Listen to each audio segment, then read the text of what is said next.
Salut à tous, salut Romain. Salut Soledad, ravi d'être avec toi aujourd'hui pour ce Facebook Live sur les menaces des fake news. Alors pourquoi ce sujet Soledad? Alors après une semaine de formation, on voulait vous partager ce qu'on a appris sur ces fake news. Alors est-ce que vous savez ce que c'est une fake news?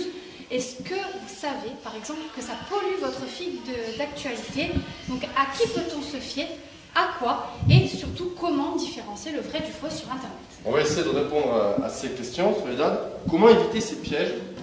Alors au programme avec les étudiants de l'ISJT, on vous montrera comment créer des fake news. Comment les démasquer aussi? Comment s'en méfier? Ils nous donneront des solutions pour ne pas tomber dans le panneau.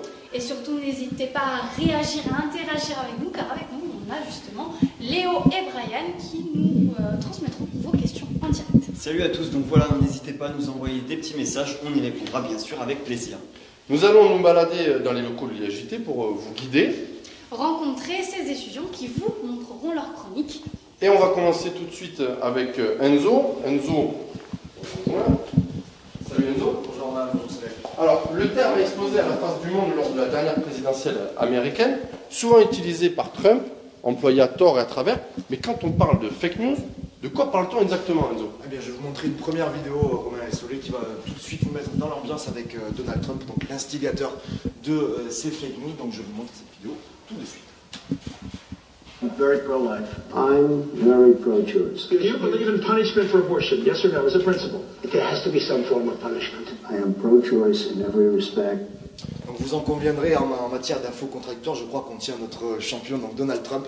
C'est l'homme qui va probablement faire rentrer le mot fake news dans notre dictionnaire, mais encore faut-il trouver une définition aux fake news. Alors, donnons une première définition de ce que sont les fake news. Alors, les fake news, ce sont des informations volontairement trompeuses qui empruntent les codes de la presse traditionnelle pour nous induire en erreur et pour qu'on puisse en tirer un avantage. Donc pour l'expliquer plus trivialement, ce sont tous les termes qui se ramènent aux fausses informations, aux rumeurs, aux théories du complot, aux campagnes de désinformation ou encore aux infos partisanes. Alors pourquoi sommes-nous tant sujets à ces fake news? Pour ça, il faut se référer à une notion bien précise, la notion de post-vérité. Alors la post-vérité, qu'est-ce que c'est? Vous allez me dire.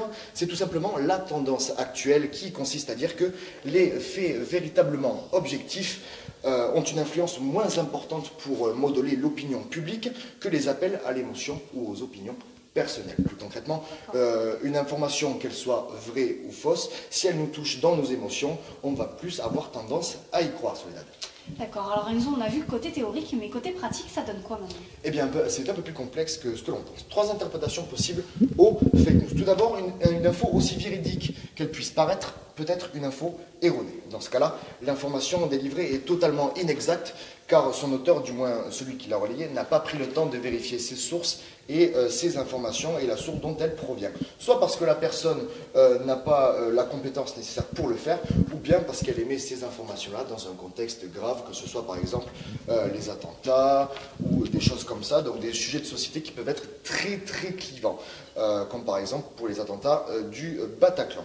Ensuite, deuxièmement, l'info peut être imitée. Donc l'information telle qu'on la connaît aujourd'hui doit conserver sa part de neutralité. Donc dans d'autres cas, certains internautes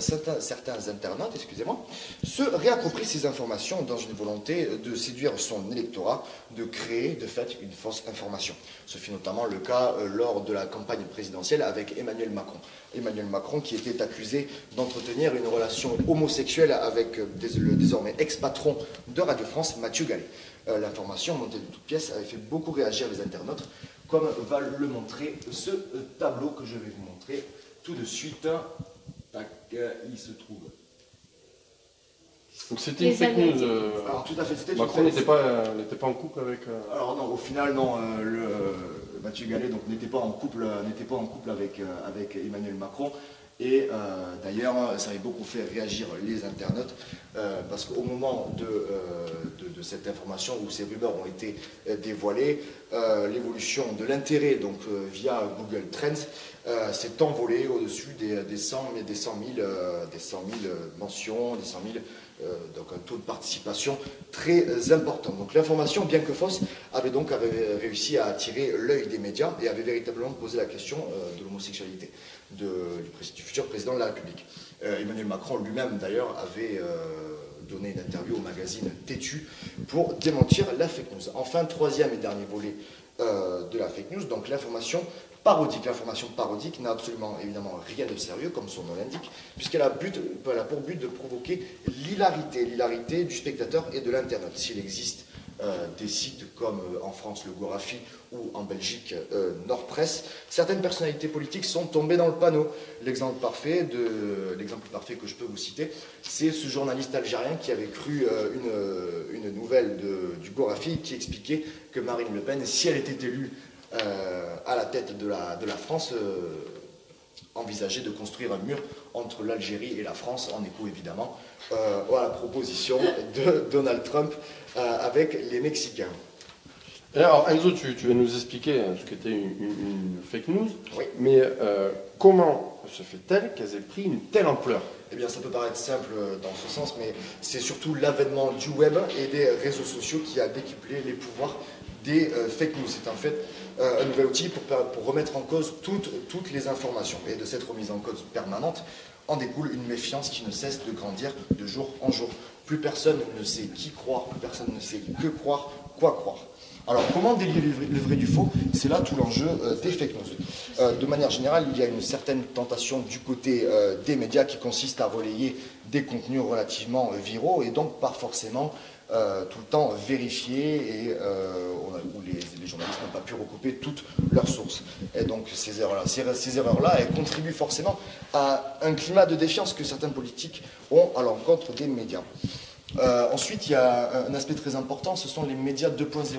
Les médias 2.0, donc avec l'avènement notamment de Twitter et de Facebook en tête, sont les supports phares de fake news. L'immédiateté, c'est véritablement le mot-clé concernant les fake news. Quand on mettait parfois, par exemple, quelques jours à obtenir une information ou la vérifier, un simple tweet ou un simple post sur Facebook suffit à provoquer la panique concernant notamment des sujets clivants, comme je vous l'avais précisé. Ensuite, alors, où j'en étais. Alors, qui les produit? Non, ce n'est pas ça, je me suis trompé de fiche. Alors, on en était où? On peut également être à l'origine de fake news pour tout simplement faire la blague, rigoler entre potes ou encore s'attirer des likes et de l'activité sur sa page. Certes, ce n'est pas ce qu'il y a de plus intelligent à faire, mais avec les toutes nouvelles technologies, vous savez, tout est possible.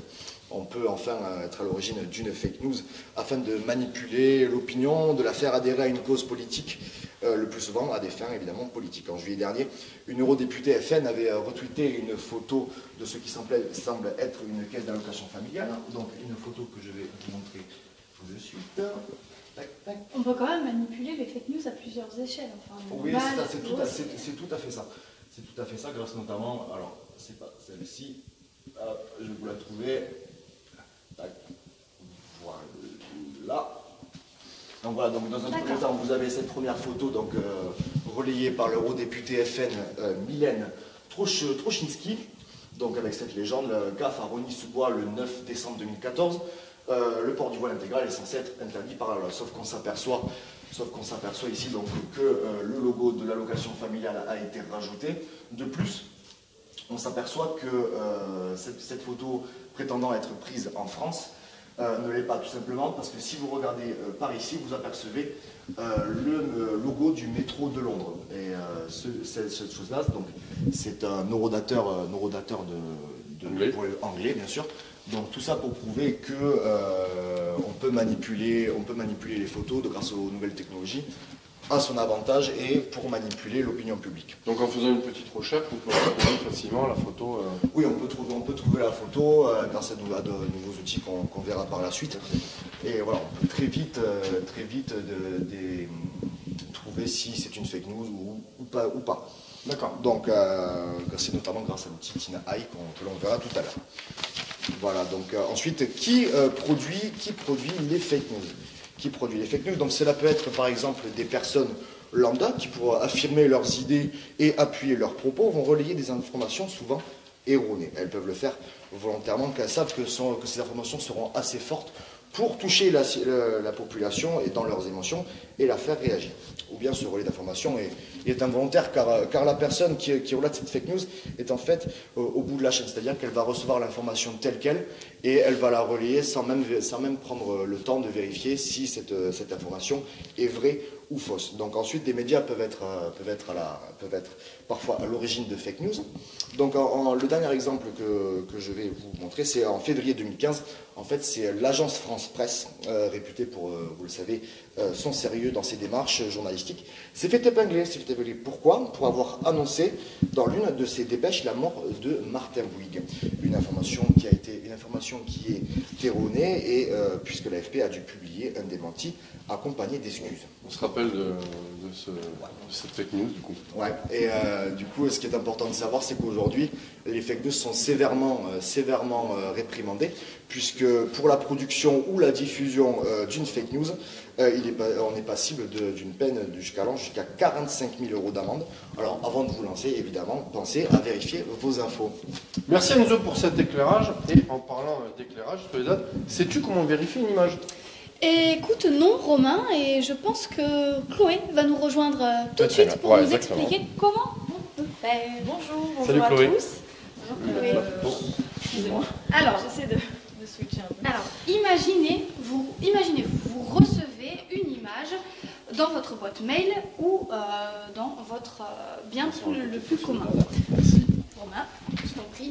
Alors, votre curiosité vous a piqué et vous ouvrez votre courrier ou dans votre boîte mail et vous avez des doutes quant à sa fiabilité. Donc du coup, Chloé, comment peut-on vérifier une image qui est censée être manipulée? Comment peut-on la reconnaître? Déjà, il faut savoir que l'objectif des fake news, c'est de faire le buzz en atteignant les émotions des gens. Et bien sûr, il existe des images réelles qui nous touchent, mais il faut s'en méfier parce que certaines peuvent être truquées. Et donc, il faut toujours se poser la question lorsqu'on voit une image qui nous fait ressentir une certaine émotion, comme de la joie, de la tristesse. Et du coup, quand c'est le cas, on a envie d'en parler, de la partager. Et du coup, les gens commentent, like et partagent.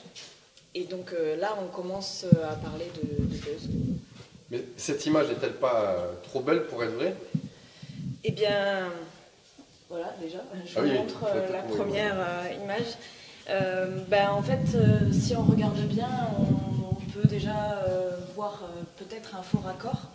Et donc déjà, pour commencer, il faut utiliser ses yeux, parce qu'à partir de là, on peut découvrir une certaine incohérence. Si vous voulez, je peux zoomer. Voilà. Donc on voit en fait qu'il y a un truc qui ne colle pas dans cette image. Et donc comment on pourrait le savoir et comment on pourrait le découvrir? Et il faut connaître donc quelques petites combines afin que les recherches soient efficaces. Mais alors, quels outils on peut utiliser pour détecter ces fake news sur Internet? Eh bien, tout simplement, il existe Google, comme tout le monde le connaît. Et donc, en fait, au lieu d'inscrire de simplement sur une recherche classique sur Google, il est possible de faire une recherche par image. On appelle ça une recherche par image inversée. D'accord. Donc vous allez sur image, comme ça, et en fait vous avez le choix, donc soit vous prenez le lien, donc quand c'est le lien d'une image, il faut que ça finisse en JPEG, PNG, ou enfin voilà, un format adapté.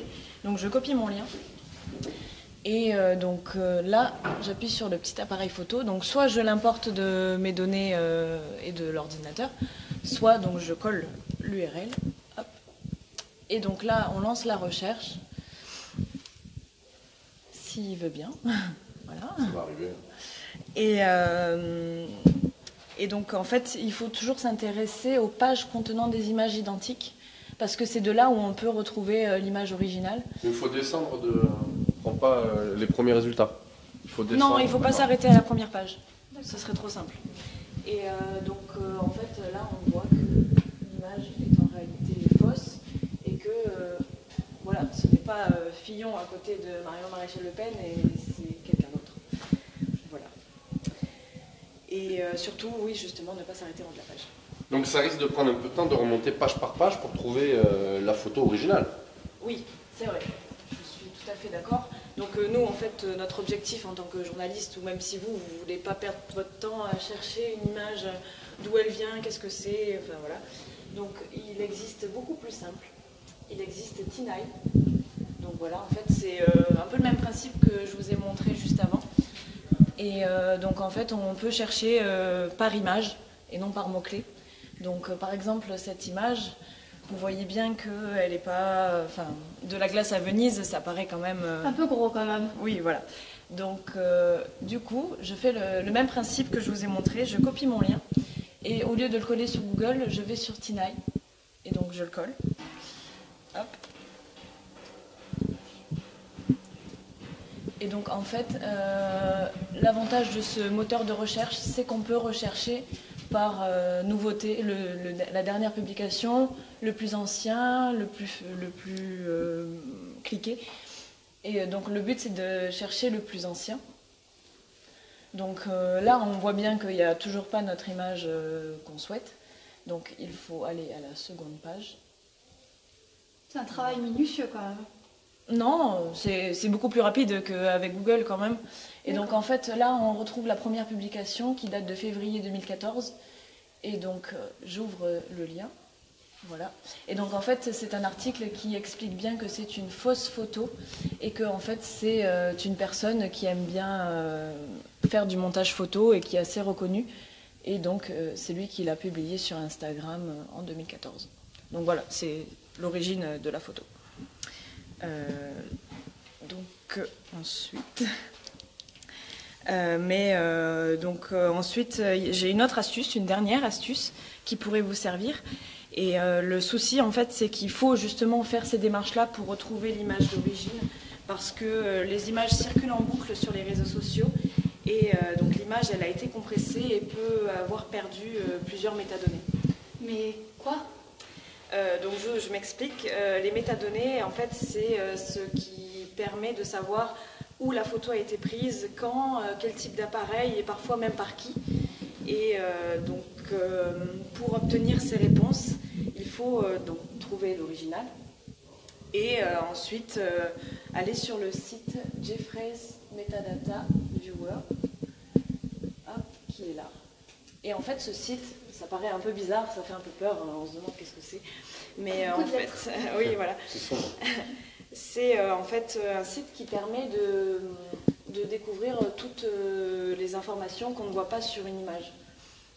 Donc, par exemple, si je vous mets celle de Venise qui a été modifiée, je n'aurai aucune donnée, comme je vais vous montrer. Donc là. C'est une belle photo quand même. Oui. Ça donne envie de la Venise. Donc voilà, si je la mets, en fait, il m'explique qu'elle a été modifiée et que du coup, j'ai aucune donnée, on ne sait pas d'où elle vient, qu'est-ce que c'est. Alors du coup, j'ai trouvé un peu mieux. Donc on comprend que c'est une photo retouchée. Oui, mais pour savoir qu'est-ce que c'est, il faut trouver l'original. D'accord. Donc j'ai un peu mieux. Donc j'ai cette photo. Bon, c'est une rue, c'est commun, on sait où, enfin, ça peut être n'importe où. Donc du coup, on recommence la démarche. Hop, on colle. Et en fait, là, je peux découvrir comment elle a été prise, avec quelle lentille. On peut même voir la marque de l'appareil photo. Oui. La date, en septembre 2015, et je sais aussi que c'était 140... Il y a l'adresse exacte. Oui, à Denver, aux États-Unis. Et j'ai même encore mieux. Là, vous avez un plan, en fait, et vous avez l'angle exact de la personne où elle a pris sa photo. Et donc, pour en être sûr, je dois bien sûr savoir si... Enfin là, de là, je ne sais pas si c'est la photo. Donc avec Google Street, c'est ça ? Je prends le petit bonhomme. Je reconnais le bonhomme. Je me mets dans son angle pour savoir exactement vers où c'est. Et là, normalement, en tournant, je découvre que, en fait, c'est bien l'image précédente. Voilà. Donc là, je sais qu'en fait, c'était vraiment là et qu'il a pris à cette place-là et au bon endroit. Voilà. Et donc, voilà. Et j'ai une dernière info pour vous. Donc, voilà, je vais vous montrer une image. Voilà. Donc, en fait, c'est l'ouragan Irene en 2011 à Puerto Rico. Et en fait, les passants ont vu des requins dans les rues. Alors ça paraît assez surprenant, enfin, un requin dans les rues à Puerto Rico, voilà. Sauf que, oui, donc les gens en ont parlé, ça a été partagé sur Internet, sauf qu'en réalité, ce n'est pas du tout le cas. Ça vient d'une photo de Africa Geographic de 2005, et donc voilà l'original. Et donc comme vous voyez, ça n'a rien à voir tout de avec... suite un paysage différent, Voilà. quand même, plus crédible. Et voilà, c'est... Merci Chloé pour toutes ces informations importantes. Et je crois que Léo nous appelle. Ouais, exactement, on a Léo. quelques petites réactions. Il y a notamment Salomé qui découvre ces outils que Chloé vient de nous montrer. Et Charline qui trouve ça très utile pour son travail. Super. Donc voilà. Si on peut... Continuez, hein, envoyez-nous des messages, hein, on va y répondre bien sûr à toutes vos questions. On est là pour ça, bien évidemment. Et alors, Léo, moi j'ai vu quelque chose hier. Les étudiants en guerre contre les fake news, c'était le titre de l'article de Libération. Cet Ouais, article, exactement. Léo, tu l'as partagé hier sur la page Facebook de l'ISJT. Voilà. Qu'est-ce que c'était Exactement. Donc vous avez peut-être vu ça dans votre timeline en scrollant sur votre Facebook, hein, comme tous les matins. Et donc oui, et j'ai pas fait que le partager en fait, cet article, je l'ai même écrit, si tu veux. Ah, c'est toi, donc tu es stagiaire à Libération. On pourrait croire ça, mais en fait je suis même pas journaliste, je suis rien du tout à Libération, j'ai jamais mis les pieds. Comment t'as fait alors? Et bien ça, tout le monde peut le faire. Même toi, et même vous derrière votre écran, vous pouvez tous le faire. Et ça c'est très simple, je vais vous l'apprendre tout de suite. Il faut que vous vous connectez sur un site, ça s'appelle CloneZone. D'accord. Vous tapez ça sur Google, vous allez tomber dessus. Suite à ça, vous allez sur un autre site que vous voulez récupérer. Bon, moi j'ai choisi Libération, mais ça peut être n'importe quoi en fait. Hein. N'importe quel journal. Ça marche avec tous les sites? Alors ça dépend. Certains les bloquent, par exemple L'Équipe, La Dépêche, les bloquent. Mais vous pouvez quand même essayer sur d'autres sites. Il y a 20 minutes qui peut le faire aussi. Il y en a plein quand même. Donc vous copiez, vous collez. Ensuite, ça va vous générer une nouvelle page. Ensuite, vous réécrivez votre texte, vous ajoutez une photo, le tour est joué, à vous de le faire maintenant. Et ça l'écrit de la même façon que sur le site. Toi qui l'écris. Donc tu écris ce que tu veux et tout le monde va croire que c'est le journal. Donc ça veut dire, Léo, que je peux aussi faire ce genre d'article. Exactement, tout comme vous, derrière vos écrans, vous pouvez essayer. Ben, à vous de jouer et surtout n'hésitez pas à nous les partager. Évidemment. Soledad. Oui, tout à fait. Pourquoi? J'aimerais bien essayer peut-être. Bah oui. Bah justement, Ouais, c'est- facile de nous manipuler, comme vous l'avez vu avec ces petits outils. La manipulation, un sujet qui doit normalement en ce moment faire beaucoup de bruit dans l'actualité. Vous avez pu lire notamment ces dernières affaires et surtout l'affaire qu'il y a avec Facebook.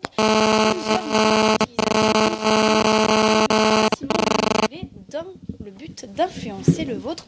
On va voir Antoine qui va nous expliquer ce cas et cette affaire et tout ce petit remue-ménage qui se passe avec Facebook en ce moment. Effectivement, Soledad, salut. Hein, Bonjour Antoine. C'est l'actualité chaude du moment et il y a Mark Zuckerberg, le PDG de Facebook, qui s'est même excusé publiquement depuis. Preuve que ce ne sont pas des bêtises et que c'est un sujet à prendre très au sérieux. Alors l'actualité, elle met en cause Facebook, le réseau social, mais également Cambridge Analytica. C'est une entreprise britannique qui a été mandatée par l'équipe de campagne de Donald Trump pendant l'élection présidentielle américaine pour collecter des données personnelles d'utilisateurs Facebook. Alors si tout semble net plutôt au départ, hein, puisqu'il y a 270 000 utilisateurs qui ont participé à cette enquête et qui ont été rémunérés en fait pour le faire, il y a eu un gros problème en réalité, c'est que Cambridge Analytica a profité d'une faille de Facebook pour récolter les données personnelles de leurs amis Facebook. Et donc on passe de 270 000 personnes à environ 50 millions. Et là, nettement, on peut parler de manipulation de masse. Hein. Ce n'est pas la première fois que Facebook est impliqué dans ce genre de manipulation. En fait, depuis l'élection de Donald Trump, le réseau social Facebook il a été épinglé plusieurs fois. Mais ce qui nous intéresse aujourd'hui, c'est le rôle qu'a pu avoir la Russie dans cette présidentielle américaine. Donc ça peut sembler grotesque, hein, mais pourtant cela a été prouvé et médiatisé. Il y a des espaces publicitaires, en d'autres termes des contenus sponsorisés, donc c'est des choses qu'on voit régulièrement sur nos fils d'actualité, ont été achetés sur Facebook et même sur d'autres réseaux sociaux comme Instagram et Twitter par un organe de propagande russe qui s'appelle l'IRA, l'Internet Research Agency, qui est basé à Saint-Pétersbourg. Et ça s'est passé sans même que Facebook s'interroge en fait sur la provenance de ces contenus, comme si c'était une simple marque de chaussures ou de t-shirt, comme on peut en voir en fait très régulièrement sur Facebook, sur le fil d'actualité. Alors comment ça s'est passé concrètement, cette Internet Research Agency, qu'on appelle aussi Usina Troll? Elle emploie des dizaines de personnes qui ont créé des pages en anglais, donc là, comme on peut le voir ici, Army of Jesus.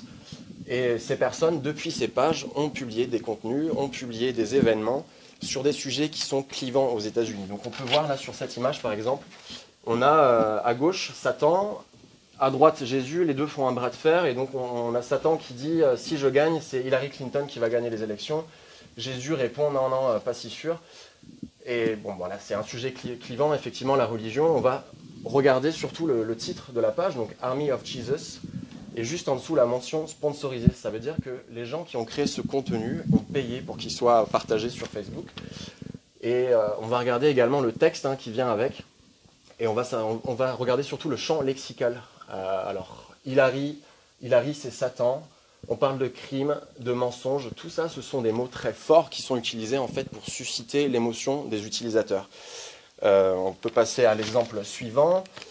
Là, on a Bernie Sanders. C'est un peu plus original. Un peu plus drôle, ouais, c'est sûr. Bernie Sanders, torse nu, hyper musclé, un peu représenté un peu à la manière d'un personnage des Simpsons. Bernie Sanders, c'était le candidat en concurrence avec Hillary Clinton pour l'investiture démocrate. Un candidat qui a défendu les droits de la communauté LGBT. Comme on peut le voir, cette page, elle s'appelle LGBT United. Encore une fois, on a la mention sponsorisée, preuve que c'est un contenu pour lequel on a payé pour qu'il soit diffusé. Et alors là, l'objectif, clairement, c'est de se foutre de la gueule de Bernie Sanders, en fait, pour favoriser Hillary Clinton. Peut-être qu'elle aurait moins de chances, en fait, de gagner l'élection face à Trump que Bernie Sanders. On a d'autres exemples. Alors, par contre, je vais revenir juste sur ces deux-là. On voit que ça a été partagé. Là, 97 réactions, 15 commentaires, 30 partages. Celui-là, c'est pareil, donc ça tombe pas dans l'oreille d'un sourd. C'est vraiment intéressant. Je vais passer plus rapidement sur cela.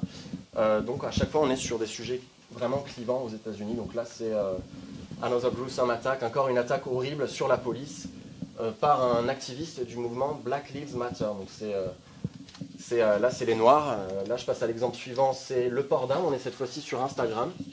On a un papa et son fils qui tiennent chacun un pistolet. Et là, on voit en fait...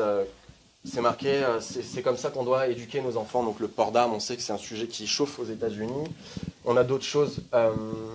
Alors là, c'est un événement intéressant, donc créé par la page Heart of Texas, en réalité, qui a été, du coup, je le reprécise, qui a été créé depuis la Russie. Encore une fois, cette mention sponsorisée. Et là, donc, partagé, quand même. Ouais, pas mal partagé. 1900 réactions, 143 commentaires, des partages, je n'arrive pas à le voir, c'est pas précisé, mais quoi qu'il en soit. Voilà, get ready to secede, préparez-vous à la sécession. C'est carrément... alors l'État du Texas, il faut savoir que c'est un État très conservateur. Et on s'intéresse maintenant au texte. Encore une fois, le champ lexical. Et il y a une chose qui nous intéresse là, c'est Hillary Rotten Clinton. Donc c'est plus Hillary Clinton, c'est Hillary Clinton la tueuse. Elle est corrompue, machin. Bref, là le but c'est vraiment d'influencer dans le but des élections, on a bien compris. Là, on a encore la communauté LGBT. Là, c'est Heart of Texas, encore une fois. Là, les musulmans, donc United Muslims of America, donc on voit Hillary Clinton avec une femme voilée et surtout le texte sur la photo avec une police plutôt orientale, si je puis dire.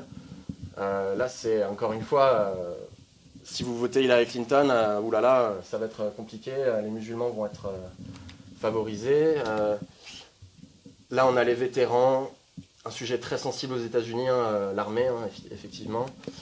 Bon, quoi qu'il en soit, il y a énormément d'exemples. Voilà, des exemples comme ça, on en a des dizaines, des centaines, et ils ont tous été partagés des centaines de fois. Ça a touché plein de personnes.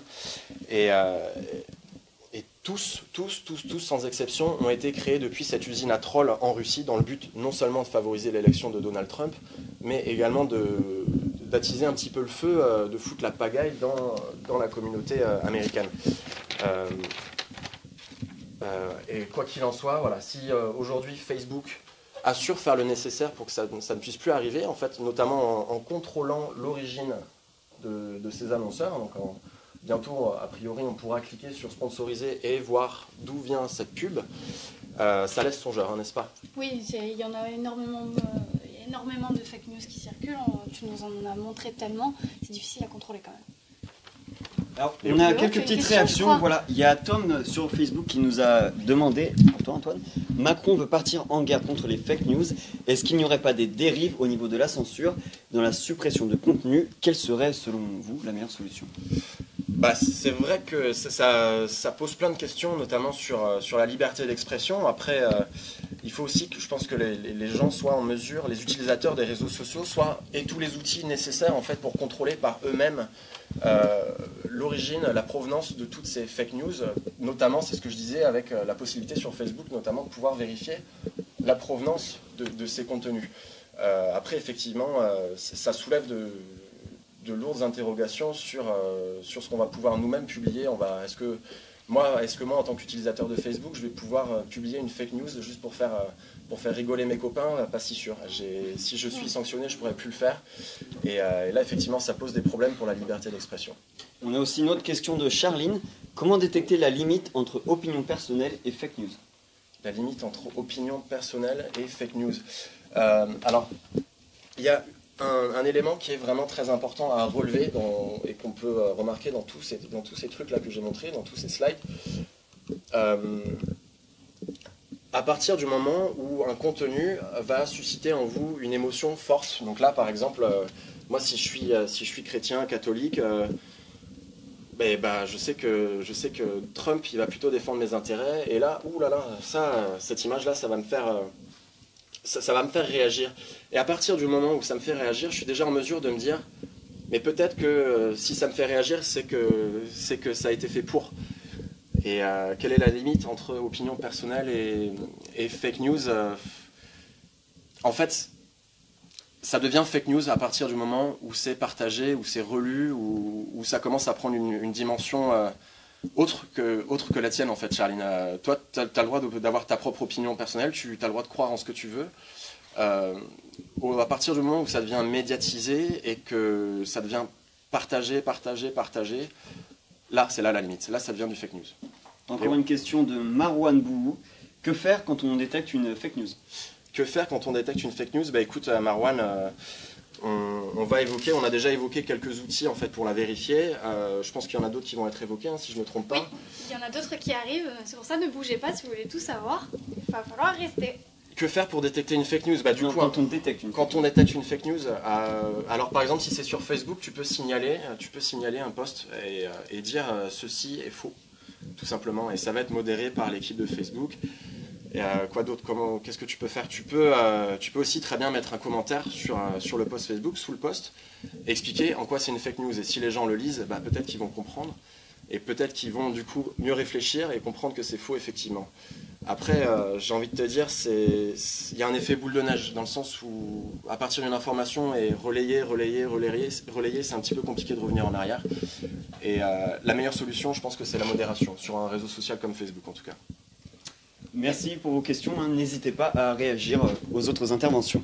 Merci. Surtout, merci Antoine. Voilà ce que j'allais dire. Merci Antoine pour toutes ces informations. Donc Facebook Live, Periscope, YouTube Live, la vidéo en direct est arrivée presque comme une évidence pour plus d'interaction avec vous, utilisateurs des réseaux sociaux. Petite révolution pour les médias, l'expérience live est de plus en plus utilisée. Est-ce un réel atout, Marie? Bien sûr, les réseaux sociaux sont le live de plus en plus utilisé. Vous connaissez tous, j'imagine. C'est pas si simple que ça. C'est la tendance de 2017.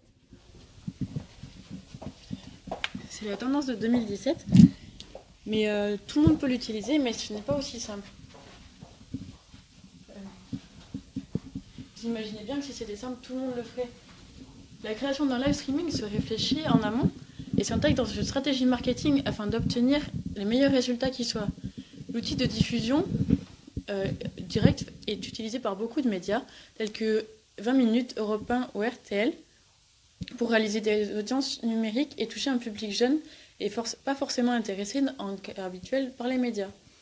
Faire un live streaming est une formidable opportunité pour communiquer. La vidéo étant le média le plus consommé sur les réseaux sociaux, le live streaming est la combinaison parfaite entre la vidéo, la génération d'interactions dans votre communauté. Cela permet d'interagir avec votre communauté, de fidéliser les abonnés, de répondre aux attentes de celles-ci, d'offrir un contenu privilégié et d'améliorer forcément sa visibilité et sa notoriété. Selon une étude menée en avril 2017, 55% des médias utilisent le live. Et avant, en janvier 2016, donc un peu plus d'un an avant, il n'y avait que seulement 10% des médias qui l'utilisaient. Comme je le disais, c'est pas si simple. Le live, ça met forcément une pression. C'est un format qu'on ne peut pas maîtriser de A à Z, donc il faut accepter de ne pas pouvoir être parfait. Maintenant, c'est tout l'intérêt de ce format aussi.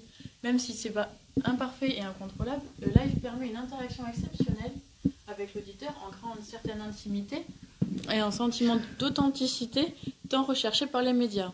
Il n'y a aucune limite à la créativité en manière de création, comme les annonces, les lancements, les interviews d'influence, les backstage, tout a sa place dans ce format. Mais alors, vous lancez quand ?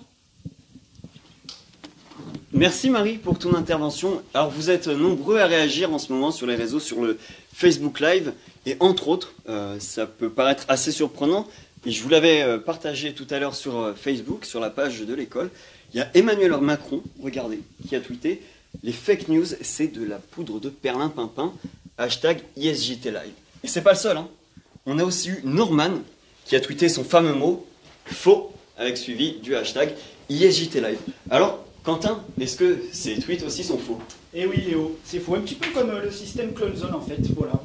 À l'heure actuelle, on peut être apte à créer tout et n'importe quoi sur Internet. Et donc des tweets, comme Emmanuel Macron qui peut-être regarde ce live. En tout cas, pas sous sa version officielle.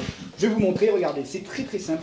Il suffit d'aller sur Twitterino, que vous avez là. Vous entrez ensuite le nom du compte Twitter que vous souhaitez parodier. Hein. On va prendre le nom du Twitter de l'école.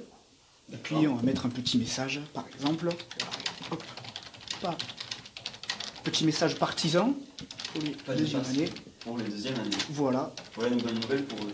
Voilà. Vous avez juste ensuite à cliquer sur tweet. Et donc là, est-ce que ça va sur Twitter? Alors ça ne va pas sur Twitter, mais vous avez l'occasion de le partager, Twitter, Facebook. Là, vous pouvez le télécharger. Alors, petite astuce, servez-vous d'un logiciel pour enlever le petit fake tweet, parce que quand vous le téléchargez, vous avez toujours là le petit message fake tweet en bas, donc vous pouvez l'enlever très facilement, mais voilà. Donc vous êtes apte à faire ce que vous voulez grâce à ce petit outil qui est quand même assez sympathique. Donc on peut faire tweeter tout le monde, y compris Bengouz, comme le dit Brice. Exactement, tout le monde. Même lui il peut le faire. Voilà, tout le monde. C'est super. Voilà. Et quant à moi, il ne me reste plus qu'à aller négocier. Voilà. Très bien. Et alors, des réactions et des faux tweets, il y en a aussi des vrais, hein, évidemment. Sur le live en ce moment, il y a notamment Samuel qui voudrait savoir comment est-ce qu'on peut détecter les faux avis sur les restos et sur les hôtels. Soledad, est-ce que tu as une idée là-dessus? Comment détecter les faux avis? Comme on a pu le voir avec nos chroniqueurs précédemment, on a vu que c'était facile de manipuler une image, d'en créer une. Donc, comment les détecter? Eh ben, on peut le voir avec les outils que Chloé vous a montrés, notamment avec Tinaï ou encore tous les outils qu'elle a pu vous montrer vont pouvoir authentifier les commentaires, les notes, en vous donnant la date de parution. Donc, si par exemple il y a un menu qui était marqué et que ce menu ne correspond pas à la bonne date, vous saurez par exemple que c'est un faux. Tous les outils qu'on vous a montrés par rapport à la détection d'images, comme Chloé l'a fait, vont vous servir à savoir si ces avis sont réels ou non. On a Marwan qui vient de réagir et qui nous demande si on n'a pas peur d'inciter aux fake news avec toutes ces applications. Alors c'est vrai qu'on peut dire, en tant qu'humain, c'est vrai que c'est tentant, ne serait-ce que pour une personne lambda de gagner en popularité ou tout simplement quelqu'un qui a des convictions, comme on a pu le voir, religieuses ou un politique lors d'une élection, c'est assez tentant quand même de céder à ces appels des fake news. Mais je ne pense qu'à terme, comme on va le voir après, avec toutes ces mesures de détection, il sera à force plus dur de produire des fake news. Et aussi, on en appelle à vous qui aimez l'information et à nous qui la produisons de faire attention, bien évidemment, pour vous garantir la vérité et une information tout simplement juste. En fait, le but, Marwan, si tu nous regardes là encore, c'est pas de propager toutes ces applications, c'est de vous prévenir en fait. Attention, ce qu'il y a sur Internet, c'est peut-être faux, mais c'est peut-être vrai. C'est simple. Surtout que tout ce qui est faux ne peut pas vous servir, à vous. Je sais pas si tu entends quelque chose, Soledad, mais j'entends quelques notes de musique. C'est vrai qu'il y a une petite musique en haut. Je vous invite à monter avec nous. On va regarder ce qui se passe. Faut dire, c'est Sarah qui va vous proposer quelque chose d'assez intéressant. Il y a Sarah qui va vous montrer encore un nouvel outil. On va aller la rejoindre tout de suite. Elle est juste ici. Donc Sarah, c'est quoi l'outil que tu vas nous présenter? Alors, comme l'a dit Quentin tout d'abord, les fake news dominent Twitter. Et Sarah va nous montrer comment un peu démêler le vrai du faux sur les réseaux sociaux. À toi, Sarah. Vous l'avez compris, Twitter peut être dangereux si on ne sait pas comment s'y prendre. Maintenant, la question est de savoir comment faire le tri parmi tous les comptes sur Twitter. En gros, une veille d'information. Mais Sarah, comment on fait pour démêler toutes ces infos qui nous arrivent sur Twitter? Et oui, c'est ça le problème, c'est qu'on est noyé dans l'information, on est noyé dans la masse et c'est difficile de s'y retrouver. En tant que lecteur, on est confronté à deux problèmes, clairement. La qualité, déjà, la quantité. Alors, en termes de quantité, l'ère du net a sonné le glas des petits médias. Tout le monde publie sur tout, n'importe quoi, n'importe comment. En gros, c'est le dawa. Pas moins de 504 millions de tweets sont publiés par jour. Autant dire que Trump n'est pas le seul à inonder les réseaux sociaux à coups de hashtags. Donc, le premier problème, l'infobésité. Le second, la qualité. Sur les 328 millions de comptes actifs par mois, il est impossible de trouver.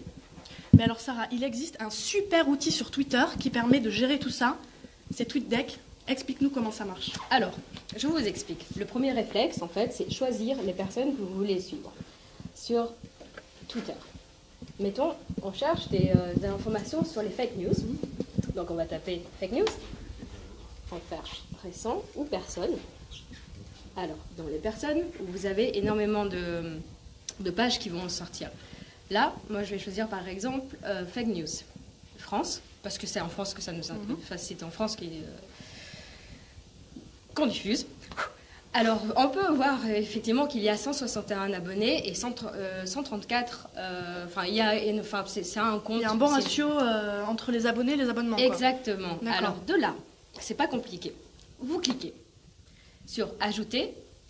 Hop, j'ai déjà préparé une liste avec fake news. Il suffit de fermer. Hop, et voilà. Alors, maintenant, c'est là qu'on switch sur TweetDeck. À partir de TweetDeck, en fait, ça va être les mêmes logins que sur Twitter. En fait, ça va être généré automatiquement. La première interface présente 4 colonnes. Là, en fait, je l'ai modifié, donc c'est un peu caduc. Mais la première colonne, normalement, c'est les notifications, les messages et le fil d'actualité. Ce que nous, on va faire, en fait, en gros, c'est on va chercher sur TweetDeck, par exemple, fake news. Hop. Et ça va apparaître ici. C'est pas compliqué, vraiment. Alors, et là, on peut se rajouter, Sarah, autant de listes que possible? Absolument. D'accord. Et il est même possible, en fait, vous voyez, par exemple, je vais revenir sur mon compte. J'ai actuellement 8 listes. Cinéma, FN, ISJT, lutte anti-Daesh, voilà. Et celle qui nous intéresse aujourd'hui, c'est les fake news. Donc, du coup, toutes les listes sont affichées sur TweetDeck. Et en fait, ça se lit en fait, à la verticale, du haut en bas. Et à chaque fois qu'il va y avoir un tweet qui est relatif à ce groupe, à cette liste, ça va être affiché. Ça se réactualise automatiquement, donc ça nous permet d'avoir l'info la plus chaude tout de suite en fait. Oui, et la plus fiable en fonction de ce que vous avez cherché en amont. D'accord. C'est à vous quand même de recouper et de savoir quels sont vos intérêts. Et bien voilà. Bah, si vous ne connaissiez pas, c'est un super outil. Moi je ne connaissais pas, c'est vraiment chouette. Donc c'était un petit tips pour s'y retrouver sur Twitter, mais la technologie n'a de cesse de progresser. Le journalisme va devoir faire face à bien pire. Voyons voir ce que l'avenir nous réserve. Alors juste, on a des petites réactions. Oui. Il y a Tom qui nous pose la question. Le Monde a sorti il y a quelque temps le Décodex, donc qu'on connaît tous. Est-ce que ce média a une légitimité pour dénoncer les fake news et les autres médias ont-elles cette légitimité aussi? Alors, est-ce qu'ils sont légitimes ou non? Ils ont une certaine aura en tant que journaliste, en tant que média bien connu. Après, c'est à vous en fait de chercher d'autres médias éventuellement pour trouver l'équilibre. Là, notamment, il y a France Info et France Culture en fait qui vont se rassembler pour justement faire la chasse aux fake news. Donc, c'est deux entités qui sont différentes et justement, ça permet de voir qu'il y a une tentative d'objectivité. D'accord. Une dernière question de Chris qui nous demande, faut-il contrôler le marché de l'information? C'est incontrôlable. C'est un droit. Et c'est un devoir d'informer, quelles que soient la nature si c'est pas une bonne information. En tant que journaliste, nous devons rectifier et admettre qu'il y a des erreurs, mais la contrôler voudrait dire qu'il n'y a plus de démocratie, plus de liberté. Merci pour tous vos messages. On va bien évidemment continuer de répondre à vos questions. Alors, je vais vous poser quelques questions qui vont peut-être vous faire flipper, mais vous allez comprendre tout de suite. Est-ce que nous sommes réels? Est-ce que je suis Soledad? Est-ce que Romain est Romain? Ou est-ce que je suis tout simplement trafiquée dans toutes les pièces? Justement, c'est assez flippant et Maïs va nous expliquer tout simplement pourquoi. Alors oui, Soledad, c'est vrai que ça fait peur, ça vous effraie aussi, mais en fait, on va évoquer ensemble l'avenir des fake news, parce que même si on a l'impression qu'elles sont omniprésentes et qu'elles sont de plus en plus convaincantes, elles ont encore malheureusement de belles années devant elles, et elles n'en sont qu'au début de leur développement. Oula. Donc, on va commencer avec un petit exemple bien parlant. Soledad. Et vous aussi derrière vos écrans, est-ce que vous reconnaissez cette personne? Alors pas du tout. Elle vous fait penser peut-être à une chanteuse, à une actrice, vous réfléchissez, tiens, dans quel film je l'ai vue, sur quel clip je l'ai remarqué danser. Eh bien vous pouvez toujours chercher. Soledad, cette personne n'existe pas, elle n'est pas réelle, elle a été créée par un logiciel informatique et je voudrais vous montrer les étapes par lesquelles le logiciel est passé pour en arriver là. Hop. Regardez un peu c'est impressionnant. Comment il a commencé par créer des pixels pour ensuite travailler sur les yeux, les cheveux, le visage. Comment il a essayé, en fait, en 18 jours, je ne sais pas si vous voyez d'ici, ça c'est le premier jour là-haut, 10 minutes, 8 heures, 16 heures, un jour, pour en arriver à 18 jours, pour créer cette personne-là. Et en fait, il a essayé ce logiciel de la rendre aussi réelle, aussi humaine que possible. Et honnêtement, ça fait peur. Ça fait peur parce que... et si on pouvait lui donner vie à cette personne, qu'est-ce que ça donnerait, tu vois, c'est vraiment... Alors, je vais te retester, Soledad. Est-ce que tu peux me dire si cet homme ou cette femme, hop, je vais te les mettre côte à côte, que tu puisses... Aucun souci. Hop, ça me laisse le temps un peu de réfléchir déjà. Est-ce que tu peux me dire laquelle des deux est une personne réelle? Allez, Et n'hésitez pas à cogiter vous aussi derrière votre écran. Je dirais l'homme. Tu dirais l'homme? Plus que la femme. Eh ben, je suis désolée, Soledad, c'est la mauvaise réponse. En fait, toutes les deux, ce sont des personnes qui sont complètement créées. Ni l'une ni l'autre. Ni l'une ni l'autre, elles sont fictives. Et le problème, c'est que, imagine qu'on puisse prendre ces personnes et les animer, leur donner vie, les faire parler, et en fait, elles pourraient dire n'importe quoi. C'est flippant. C'est vraiment flippant, mais en réalité, c'est possible. Il existe des logiciels comme Livebird ou comme Adobe Vocaux qui permettent en fait de faire parler des gens. Alors on n'en est pas encore à utiliser des personnes qui n'existent pas pour faire bouger leur visage. En revanche, avec une personne réelle, ça peut marcher et c'est très efficace. En fait, on arrive à synthétiser la voix de cette personne, donc on fait son interview, et ensuite on arrive à capter en fait ses expressions faciales. Et je vais vous montrer ce que ça donne avec un projet qui s'appelle The Digital Emily. Je ne sais pas si vous en avez entendu parler, et qui montre un petit peu les étapes par lesquelles on passe. Vous voyez comment toutes les étapes, toutes les expressions de son visage sont capturées pour pouvoir la rendre la plus réelle possible. Alors la fille que vous voyez en haut, c'est la vraie, hein, c'est Emily, et ça c'est les reproductions de son visage.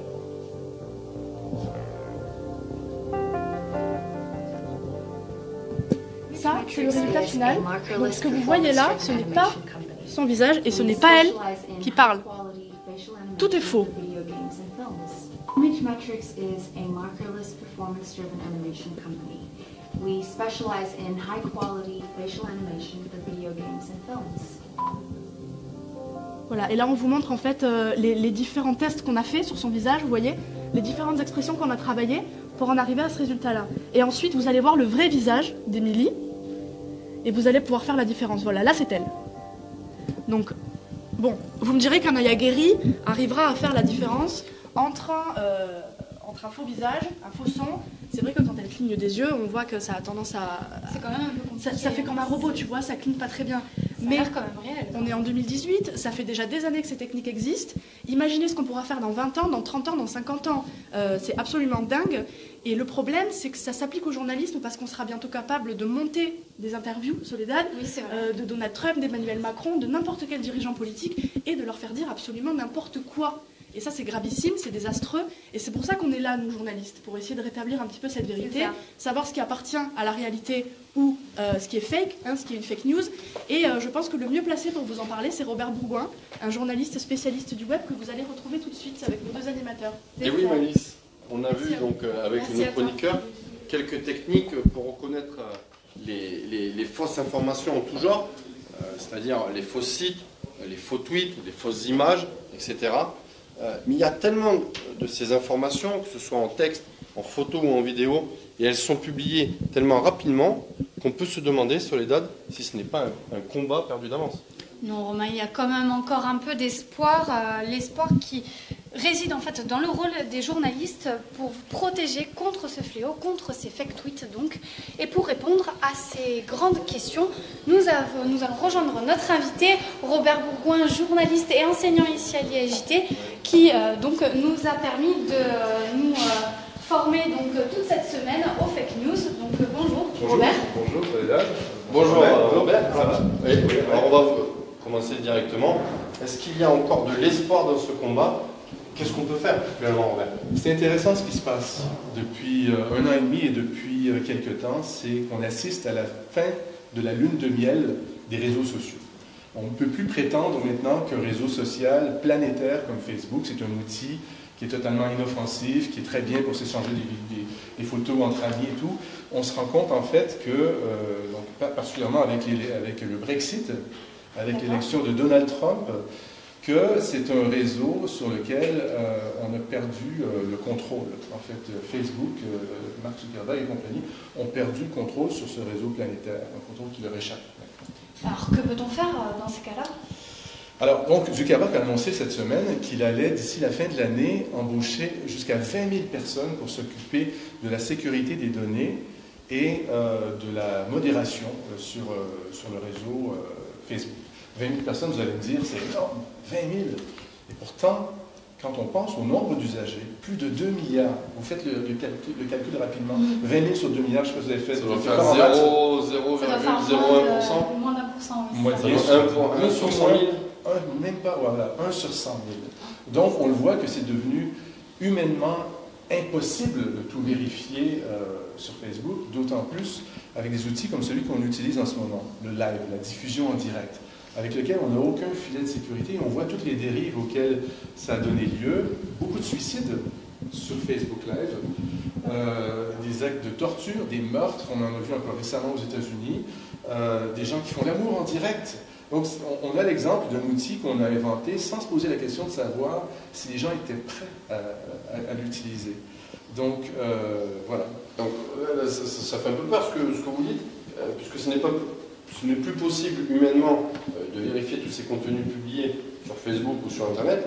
Est-ce qu'il y a des solutions techniques? Alors, on est obligé justement d'essayer de réfléchir à des solutions techniques par rapport à ce que je viens de dire sur Facebook Live. Je sais que Facebook développe des outils d'intelligence artificielle pour essayer de détecter des signes précoces de tentative ou de tendance suicidaire chez les gens. Comment ils peuvent faire ça? Par les mots qu'on écrit sur Facebook, par exemple. Est-ce que ça va? Si on voit quand on écrit « est-ce que ça va », tout est OK, tu vas bien, alors automatiquement la machine pourrait peut-être détecter des signes, quelque chose qui ne va pas et envoyer des modérateurs vers l'intelligence artificielle. L'autre chose aussi sur laquelle ils travaillent, c'est développer leurs algorithmes, leurs formules mathématiques pour détecter les faux comptes. Vous savez combien il y a de faux comptes ou de comptes qui sont des duplicats sur Facebook? Plus de 300 millions. C'est-à-dire que sur les 2 milliards d'utilisateurs, il y a plus de 300 millions de faux comptes, dont une bonne partie aussi sont utilisés pour répandre des fake news. Donc on travaille sur des outils pour les détecter. Ces faux comptes, on les compte parmi les 2 milliards d'utilisateurs. Voilà, parmi les 2 milliards d'utilisateurs, il y en a plus de 300 millions, donc plus du dixième, environ 12%. Ça, c'est Facebook eux-mêmes qui le reconnaissent, qui sont des comptes qui sont soit faux, vraiment créés avec une mauvaise intention, ou des comptes qui sont des copies qui ne sont pas nécessairement utilisées, donc il y a beaucoup de déchets. Mais alors, si les personnes, si nous, on ne peut pas régler le problème seul, est-ce que les machines le peuvent? Non, alors en fait, ce vers quoi on s'oriente, c'est qu'il faut à la fois combiner une intervention humaine avec des outils technologique. C'est un peu ce que fait, on vient de mentionner tout à l'heure le Décodex, le journal Le Monde.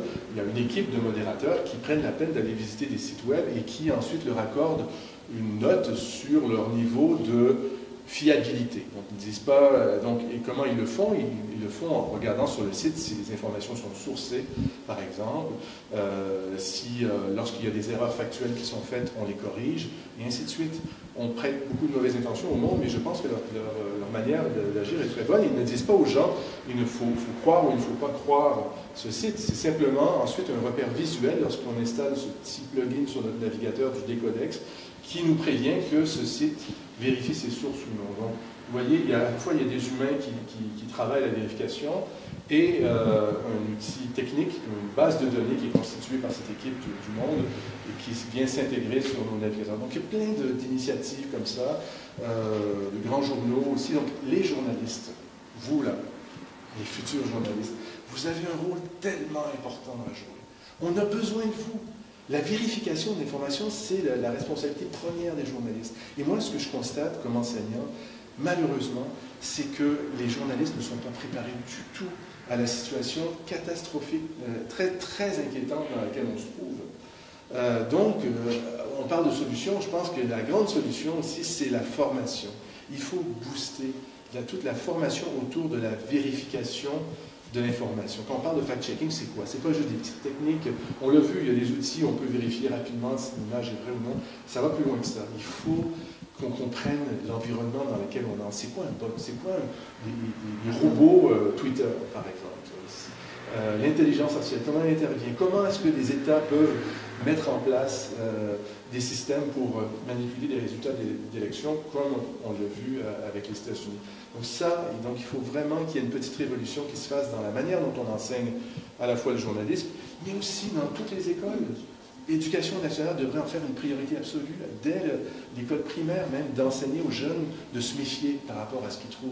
Il faudrait que ce soit une nouvelle matière, le web, finalement. On est tous sur le web, tous les jours, sans arrêt, avec nos téléphones. Maintenant, on est connectés de partout. Et dès le plus jeune âge. Dès le plus jeune âge. Donc ça veut dire quoi? Ça veut dire qu'il faut former les formateurs, les enseignants eux-mêmes, et même les documentalistes. Même les gens n'arrivent plus à suivre la cadence de tous ces développements qu'on vient de voir, et ces nouvelles techniques pour duper les gens, pour fabriquer des fous en tout genre. Donc il y a une urgence de ce côté-là, une vraie urgence. Très bien, merci Robert pour ces informations. Oui. Soledad, je crois que c'est la fin de ce Facebook Live. C'est la fin. Merci à vous de nous avoir suivis surtout, et n'hésitez pas à encore réagir et à vous repasser l'émission si vous le pouvez. Et merci aussi à tous les journalistes de l'école de l'IHJT. Merci à Robert Bourgoin de nous avoir éclairé en cette fin de Facebook Live. Comme l'a dit Soledad, surtout n'hésitez pas, Léo et Brian, les community managers, seront encore là pour répondre à vos questions. Et puis le Facebook Live, c'est en live, mais c'est aussi en différé. Donc Soledad, je te laisse conclure. Eh bien écoutez, encore merci beaucoup, et surtout n'hésitez pas à encore réagir, et nous on se retrouve bientôt peut-être dans un nouveau Facebook Live. À très vite. Merci beaucoup.